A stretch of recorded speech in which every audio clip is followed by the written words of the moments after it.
নমস্কার বন্ধুরা, জিএ ডিজিটালের পক্ষ থেকে আপনাদের সকলকে স্বাগত নতুন একটা ভিডিওতে। বছরের প্রথমে এই ভিডিওটা করার একটাই কারণ, আপনাদের হাইলি ডিমান্ড এই ভিডিওতে আপনারা বারবার জানতে চেয়েছেন আমরা কত টাকা করে প্রিন্ট আউট করি। হ্যাঁ, আমরা 1 টাকাতেই প্রিন্ট আউট করি।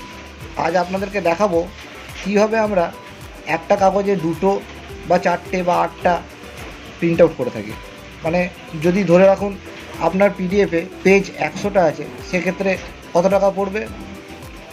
যদি আপনার বোথ সাইড করেন বা একটাতে যদি 4টে পেজ করেন সেক্ষেত্রে কত পড়বে, আর যে একটা পেজে যদি আপনি 8টা করেন সেক্ষেত্রে আপনার কত টাকা পড়বে। তাহলে এই ভিডিওতে আমি আপনাকে দেখিয়ে দিচ্ছি। দেখুন, সামনে ভিডিওতে দেখা যাচ্ছে যে একটা পেজের বোথ সাইড, মানে এই পিডিএফটার যদি 100টা পেজ থাকে সেক্ষেত্রে আপনার পড়বে 50 টাকা। মানে এটা সামনের পেজ, এটা পিছনের পেজ, এটা বোথ সাইড 1 টাকা পড়লো।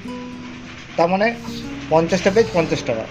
এক্ষেত্রে আপনার ওই 100টা পিডিএফের 25টা পেজ হয়ে যাবে, সেক্ষেত্রে আপনার 25 টাকা পড়বে। আরেকটা আমি স্যাম্পল দেখাচ্ছি যেখানে আপনার এটা 12 টাকা 50 পড়বে, কিন্তু 50 পয়সা যেহেতু নেওয়া যাবে না সেই জন্য 13 টাকাই নিতে হবে আমাকে। এক্ষেত্রে আপনার 13 টাকা করে পড়ছে, মানে একটি কাগজ 1 টাকা করেই পড়বে। ধন্যবাদ সবাইকে। লাইক, শেয়ার আর সাবস্ক্রাইব করতে ভুলবেন না।